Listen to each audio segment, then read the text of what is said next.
Kunwar Singh Dodiya, principal Virani school. Sir, આજે સ્કૂલમાં મતદાન જાગૃતિનો એક કાર્યક્રમનું આયોજન કરવામાં આવ્યું છે, શું કહેશો? સમગ્ર ગુજરાતની અંદર 7મી મેના રોજ લોકસભાની ચૂંટણી યોજાઈ રહી છે, ત્યારે વિશ્વની સૌથી મહાન લોકશાહી એવા ભારત દેશની અંદર આ બાળકો છે એ ભવિષ્યના નાગરિકો છે. તેઓ જાગૃત નાગરિકો બને અને દેશની અંદર યથાયોગ્ય પોતાનું યોગદાન આપે તે હેતુથી જનજાગૃતિના ભાગરૂપે એક વિદ્યાર્થીઓએ પોતાના ઘરમાં અને આસપાસના વિસ્તારમાં 100% મતદાન થાય અને લોકોમાં જાગૃતિ એ લોકો કેળવે એ હેતુથી જનજાગૃતિના ભાગરૂપે આજે બાળકોએ શાળાની અંદર શપથ લીધા હતા.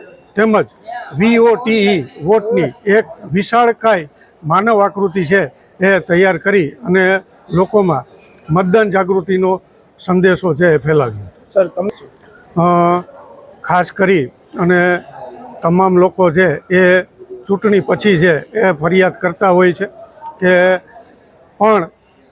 કે આ વ્યક્તિ ચૂંટાઈ, આ પક્ષ આવો જોઈએ, આ આવવો જોઈએ, તે આવવો જોઈએ. ખાસ કરી અને લોકો છે એ નિરુત્સાહ ના રહે, ઉત્સાહમય બની અને 100% મતદાન કરે તે જરૂરી છે.